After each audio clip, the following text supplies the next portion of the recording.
Welcome, everyone, to another deep dive with us.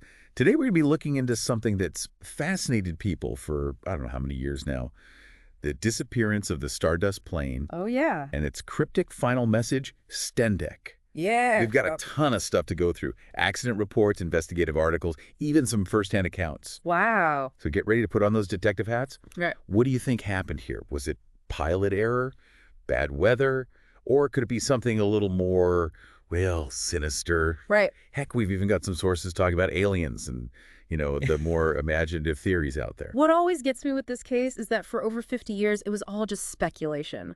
Real. No wreckage, no bodies, just a few radio transmissions. And then silence. Exactly. Yeah, that's creepy. It is. So let's set the scene a little bit. Okay. Imagine it's August 2nd, 1947.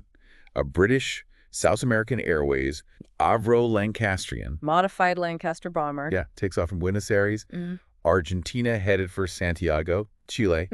And on board, we've got a crew of seasoned RAF veterans. Experienced guys. Exactly, including Captain Reginald Cook, a decorated pilot with tons of experience. Right. Now, there were also a few passengers, one of whom was a king's messenger carrying a diplomatic bag. Ooh, intrigue. Yeah, and you have to remember, this is 1947. Aviation technology was nowhere near as advanced as it is today. Of course. Navigation relied heavily on radio signals and celestial navigation, especially over long distances and challenging terrain like the Andes. Yeah, you're talking about some serious piloting skills just to get through there. Absolutely. Even for experienced pilots like Captain Cook and his crew, Yeah. this was no walk in the park. It makes you wonder what could happen. It does. So what do we know about those final moments? Well, the last communication anyone received from the Stardust was a routine message, 5:41 p.m. Okay. They estimated their arrival in Santiago at 5:45. So it's pretty standard so far. It does, until you see what else was in the transmission. Okay, let me guess. The infamous STENDEC, right? Yeah. You got it. The word was repeated 3 times. 3 times? And nobody could figure out what it meant. Nobody. Radio operators in Santiago, aviation experts, even code breakers. Wow. They were all stumped. I bet that sent a chill down everyone's spine. Oh, absolutely. And then to top it all off, these extensive search efforts, both air and ground, found absolutely nothing.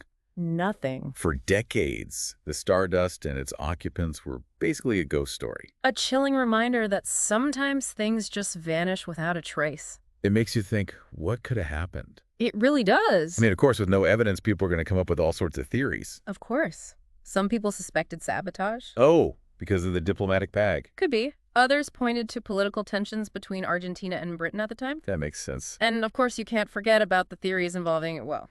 aliens. Exactly. I mean, it is fascinating, though, how our minds jump to those explanations when we're faced with the unknown. It's human nature, isn't it? We crave explanations, even if they venture into the realm of the fantastical. It's true. But what's really interesting in this case is that the truth turned out to be just as strange. And just as tragic. Exactly. So wait, the Stardust wasn't lost in some remote jungle? Nope. It wasn't swallowed by the ocean? Not at all. It was found up in the Andes, wasn't it? High up in the Andes. It wasn't until 1998 that mountaineers found something unusual.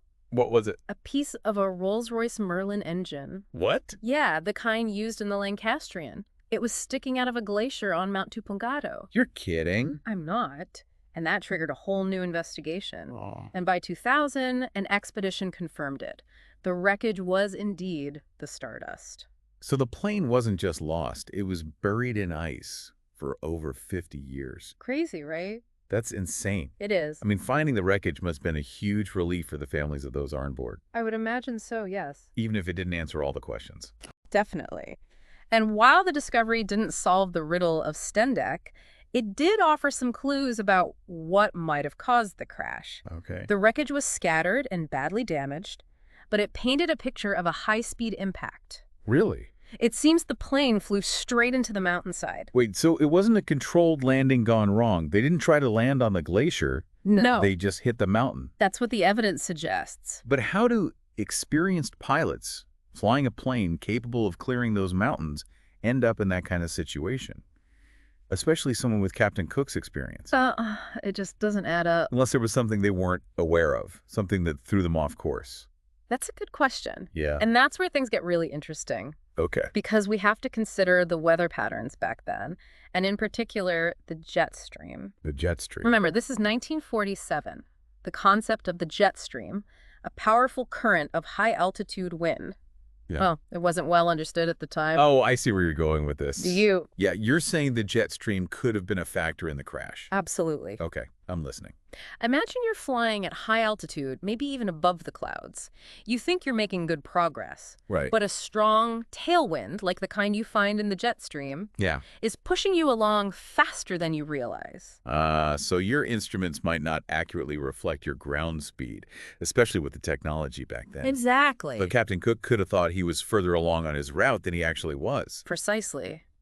He might have believed he'd already cleared the Andes and started to descend towards Santiago, Oh, no. completely unaware that he was still miles away from his destination and heading straight for a mountain hidden within the clouds. Wow, that's terrifying. It's like being tricked by the very air you're flying through. It really is. And nobody knew about this back then. Not really. And sadly, it highlights just how crucial accurate weather forecasting. And understanding things like the jet stream. Yes, are for aviation safety. In fact, incidents like the Stardust crash contributed to a greater focus on studying and predicting jet stream behavior. Oh, interesting.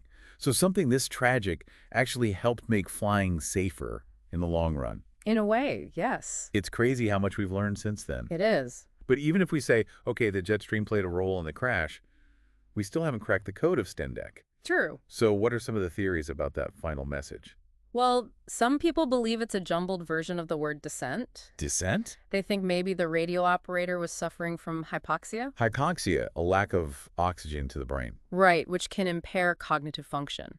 That makes sense given they were flying at high altitude. It does, but the Lancastrian had oxygen supplied. Oh, right. So the crew should have had access to oxygen. They should have. So while hypoxia can't be ruled out entirely. It just does seem less likely. Okay. So what else is on the table?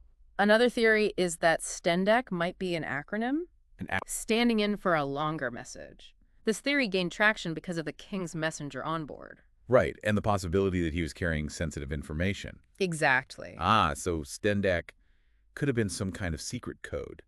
Possibly, but the problem with that is there's no known aviation phrase or procedure that fits. Yeah, and why use a cryptic code in an emergency situation? Right. Clarity would be key in a scenario like that. Exactly. So that theory doesn't hold much water.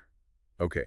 What other explanations have people come up with? Well, one of the most intriguing and perhaps the most plausible theories revolves around the way the message was transmitted. Okay. Back then, communication relied heavily on Morse code, dots and dashes representing letters and numbers. Mm-hmm. And the spacing between those dots and dashes, well, it's crucial for understanding the message. Oh, I see. If the spacing is off, even slightly, it can completely change the meaning. You're saying STENDEC might just be a garbled message due to a spacing error in the Morse code transmission. Basically, a typo. It's possible. In fact, STENDEC has a very similar dot-dash sequence to a plausible message, something like SCTI-AR. What's that? Well, SCTI was the code for Santiago Airport, and AR means over, which would have been a standard way to indicate they were approaching the airport. So a simple spacing error could easily lead to that kind of misinterpretation, especially if the radio operator was under stress. Or if the signal was weak. Right. But if that's the case, why was STENDEC repeated 3 times? That's the part that still puzzles researchers. It does seem strange. You'd think the operator in Santiago would have questioned the strange word the first time. Yeah, and asked for clarification. Exactly. And why wouldn't the Stardust crew realize the error and resend the correct message? It's almost as if they were deliberately sending this nonsensical word, knowing it wouldn't be understood. It's a reminder that even with the most logical explanations, there's still an element of the unknown. And an unanswered question that keeps us wondering. For sure. It is fascinating, though, how a single word can hold so much mystery, even after all these years. It is. We've talked about sabotage, political intrigue, even aliens. Right, but it might just come down to a simple human error, a tiny slip in the transmission that had tragic consequences. You've got a point. It's amazing how the smallest details can have the greatest impact. Sometimes, yeah. But you mentioned earlier that some people even suspected alien involvement. We did. Do you want to delve into some of those more outlandish theories? You know what? Let's save that for next time. Right. I think we've given our listeners enough to chew on for now. I agree. Let's pick this up in part 2. Sounds good. All right. We'll see you then. See you later. Mm. So last time we were talking about some of the more, let's say, grounded theories about what might have caused the Stardust crash. Yeah, we talked about the jet stream. Right, this powerful current of high-altitude wind. That wasn't really understood back in 1947. Exactly. It's amazing to think how something we take for granted today, something pilots are very aware of now, could have played such a huge role back then. So just to kind of recap for our listeners who are just tuning in, you're saying the jet stream could have pushed the Stardust off course without the crew even realizing it. That's the theory. Imagine you're Captain Cook up there, flying over the Andes, maybe even above the clouds. You think you're making good time, you're on schedule. You're about to land in Santiago. Right. But this tailwind, this jet stream, is pushing you along much faster than you think. And your instruments, especially in 1947, wouldn't necessarily pick that up. Not accurately, no. So Captain Cook might have thought he'd already cleared the highest peaks of the Andes. And started his descent. Precisely. When in reality, he was still miles away from Santiago and heading straight for Mount Tupungato. Which, if I remember correctly, was shrouded in clouds at the time. It was. So he wouldn't have even seen it coming. It's a chilling thought, you know, to be betrayed by the very air you're flying through. It is. And it really underscores the progress we've made in meteorology and aviation technology since then. Definitely. So, in a way, something as tragic as the Stardust crash actually contributed to making flying safer for all of us. Absolutely. By forcing us to better understand these powerful atmospheric forces. And how they can impact flights. Exactly. Okay, so we've explored the possibility of the jet stream throwing the Stardust off course, but we still have this elephant in the room. The word STENDEC. Right, that cryptic final message. What are some of the more, shall we say, unconventional theories about what it could mean? Well, as we mentioned last time, some folks suspected alien involvement. It was 1947, after all. The year of the Roswell incident, which really fueled the public's imagination about UFOs and extraterrestrials. Right, so it's no surprise that some people connected the Stardust's disappearance and that strange STENDEC message to alien activity. It was almost like a real-life X-Files episode. Exactly. You had theories about the plane encountering a UFO, even being intercepted or abducted by aliens. Some thought STENDEC might be some kind of extraterrestrial communication. A message from another world. Something like that, yeah. Did any of those theories have any real evidence to support them? Not really. They were mainly fueled by speculation and the mystery surrounding the crash. And of course, the lack of physical evidence for decades only added to the intrigue. People love a good mystery. They do, and back then there wasn't the same level of scientific rigor applied to UFO claims as there is today. So it was easier for those kinds of theories to take root. Much easier. Yeah. But even without venturing into the realm of aliens, there were still some pretty wild speculations going around. Like what? Well, there was a persistent rumor that the Stardust was carrying a secret cargo of gold bullion. Gold? Yep. And that it actually crashed somewhere in the Argentine countryside, not in the Andes. So a classic tale of lost treasure. Exactly. Unfortunately, like the alien theories, there's no evidence to support any of that. The gold seems to have been more a product of local folklore than anything else. It's a shame, though. A hidden stash of gold would have made this story even more incredible. It would have, wouldn't it? But I guess the truth is often stranger than fiction. It often is. And in the case of the Stardust, we have a story that blends human tragedy, scientific inquiry, and a mystery that even today continues to fascinate us. We've explored the limitations of 1947 aviation technology, the role of the jet stream, and the various interpretations of STENDEC, from secret codes to alien messages. But perhaps the most enduring aspect of this case is that final, unanswered question. What does STENDEC actually mean? It's a question that continues to haunt researchers and enthusiasts alike.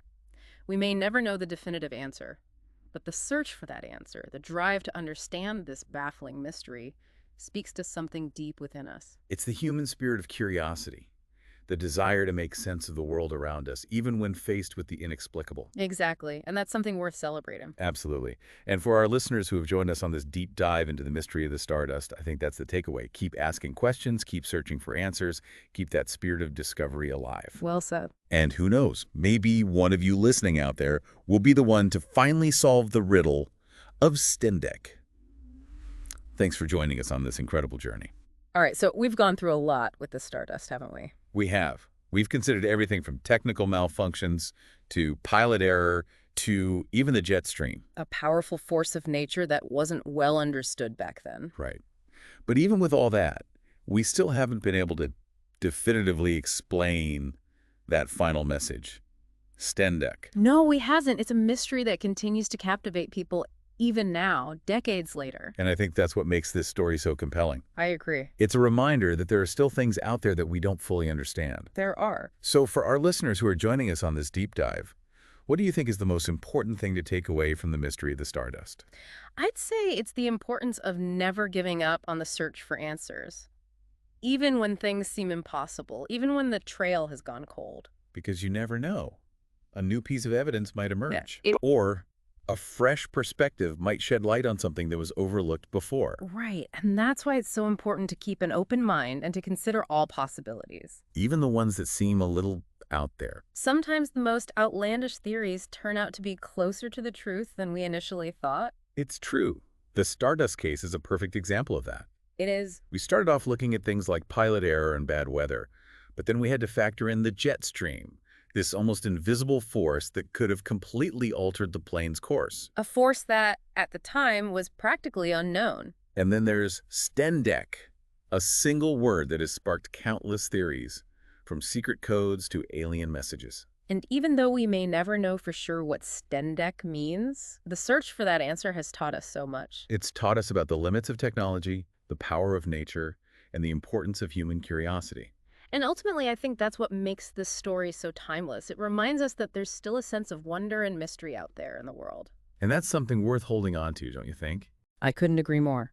So to our listeners, thank you for joining us on this deep dive into the mystery of the Stardust. It's been a pleasure. We encourage you to keep exploring, keep questioning, and keep searching for those answers. 'Cause you never know what you might discover. And maybe, just maybe, one of you will be the one to finally crack the code of STENDEC. Until then, keep the spirit of exploration alive. We'll see you next time for another deep dive.